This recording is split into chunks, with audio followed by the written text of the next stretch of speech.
सोनपुर गांव के बाहरी इलाके में एक पुराना खंडहर हो चुका बंगला था। लोग कहते थे कि उस बंगले में एक बूढ़ी औरत की आत्मा भटकती है, जो रात में बच्चों को आवाज लगाकर बुलाती है।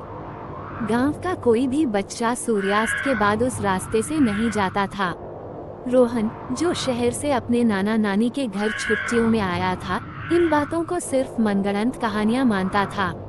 एक शाम दोस्तों के साथ शर्त लगी कि कौन उस बंगले के करीब जाकर दिखाएगा।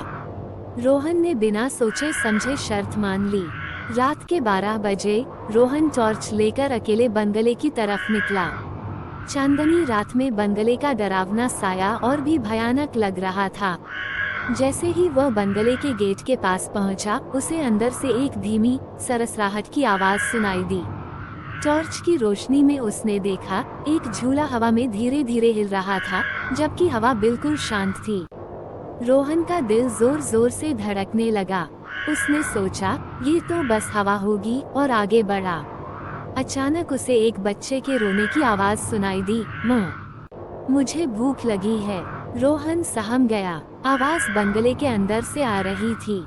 उसने सोचा शायद कोई बच्चा रास्ता भटक गया हो। हिम्मत करके वह अंदर गया।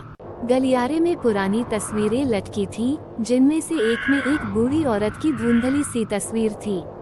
जब वो कमरे के पास पहुंचा जहां से रोने की आवाज आ रही थी, तो दरवाजा अपने आप खुल गया।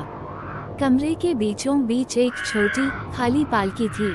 जैसे ही रोहन ने पालकी के अंदर देखा, उसे लगा कि कोई पीछे खड़ा है। उसने मुड़कर देखा। अंधेरे में एक बूढ़ी औरत की परछाई थी। उसकी आंखें चमक रही थीं और उसका चेहरा बिल्कुल खाली था। वह फुसफुसाते हुए बोली, मेरा बच्चा कहाँ है? क्या तुम मेरे बच्चे को मेरे पास लाए हो? रोहन के हाथ पैर ठंडे पड़ गए। वह भागना चाहता था, लेकिन उसके पैर जमीन पर जम गए थे। बूढ़ी औरत की परछाई उसके करीब आने लगी और उसकी आवाज और भी भयानक हो गई। तुम नहीं हो, तुम नहीं हो। अचानक उसके पीछे एक और आवाज आई, मैं हूँ माँ, मैं यहाँ हूँ। रोहन ने डर से आंखें बंद कर ली। जब उसने आंखें खोली, तो वहाँ कोई नहीं था।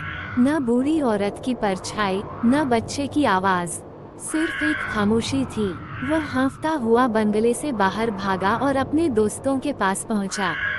उसके दोस्त हंसने लगे और बोले, देखा, हमने कहा था ना, सिर्फ कहानियां हैं। लेकिन रोहन जानता था कि वह सिर्फ कहानियां नहीं थी। उस रात के बाद रोहन कभी भी उस रास्ते से अकेले नहीं गया। और जब भी कोई बच्चा रात को रोने लगता, तो उसे उस बंगले से आई वो डरावनी आवाजें याद आ जाती थी।